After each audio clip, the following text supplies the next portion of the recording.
Howdy folks, Solar Wolf here. It is currently 11:35 a.m. Central Standard Time on April the 4th, 2022. I hope our Creator is keeping you well and safe wherever you are in the world. Please make sure to hit that like button, share this across other platforms, and subscribe if you're new. We have a minor geomagnetic storm that is possible this week in response to not only a pair of CMEs, but also from solar winds from our coronal hole. The first CME, which is this one here that we are looking at, was launched by the M-class flare that we saw departing from sunspot active region 2975, and it could graze Earth's geomagnetic field on April 6th. The second CME flung away, which is, let's see, we'll go this one here. This is our second one. This is from our canyon, right? Our solar canyon ring of fire, if you will. Look out. This one flung away by an exploding filament of magnetism. Okay, it might deliver a glancing blow on April 7th. With their combined effect, could possibly produce a G1 class storm. Now, the other thing that we have to keep in consideration is that, oh, excuse me, sorry about that. We also have to keep in consideration of this coronal hole. Okay, we have solar winds that are going to be impacting us tomorrow. So the coronal hole, the solar winds, and the plasma from this is going to be impacting us first. Then we're going to have this impact. Then we're going to have this impact. So yeah, the 5th, 6th, and 7th are definitely going to be interesting. Now, as we take another look here at LASCO C2, we can clearly see Mercury there going off to the left, and we will actually kind of get caught up. Now we can see it going off to the right side over here. Okay, and once again we have a little friend over here.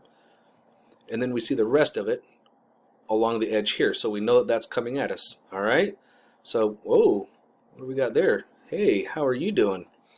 Now this would have been the shock, the impact when it hit the satellite, causing a blurb, if you will, in the satellite feed for the imagery. And a lot of times, if we take a look and we go over this, we can actually see little anomalies, things that we can't normally see. Now, only when LASCO C2, which is this red one, only when this one gets impacted can we actually see the arm that holds the occulter disk, like we see over here on LASCO C3 regularly. So it's kind of nice to be able to see that once in a while, but sometimes you can see things around it that aren't normally there that we can see. But I'll digress from that. And oh, we got some friends over there. Lots of little friends, don't we? Friends all over the place. Oh, was there a Borg cube there? Oh, I don't know. Look at that. You see that? Over here it changes. Over here stays the same. Look at that. Just saying. Over here on LASCO C3, and we can also see the same eruption coming off, and we can see, oh, Borg cubes galore, but we can also see the ring coming off, the halo, if you will, and that is coming. There's a Borg cube. There's more Borg cubes. Ooh, there's a trail right there. Acceleration trail, and we got another Borg cube right here towards the end. Right there. Gotta love seeing that. Now as we come over here to seeds, we will actually be able to also notice, ooh, there's a Borg cube right here. You guys see that? Borg cubes. This also comes into effect with our pop.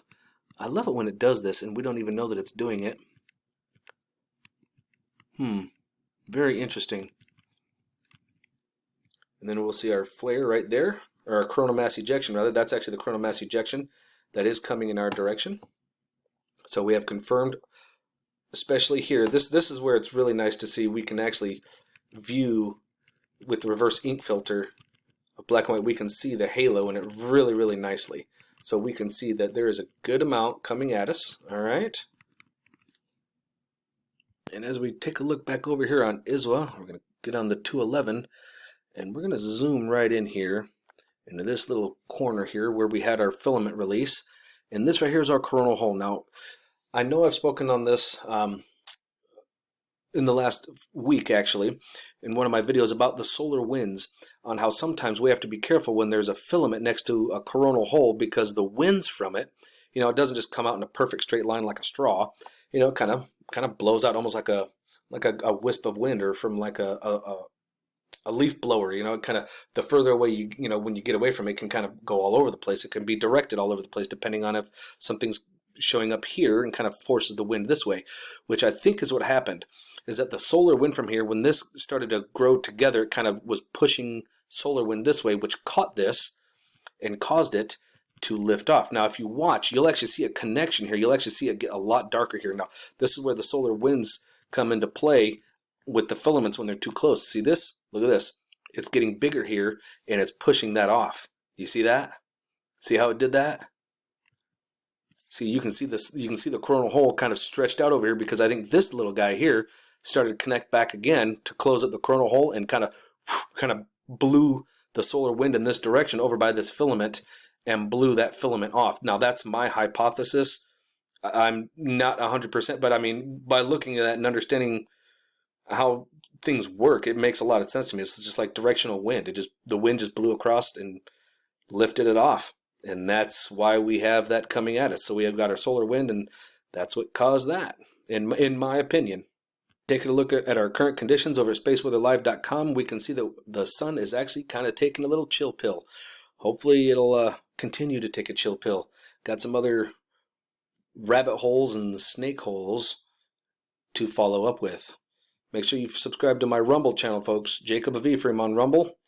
I'm going to be coming out with a video on snake venom and how it ties together with a lot of stuff. It's going to be a fun little trip. So remember, eyes open, no fear, and remember that love is the only way forward. Solar Wolf out.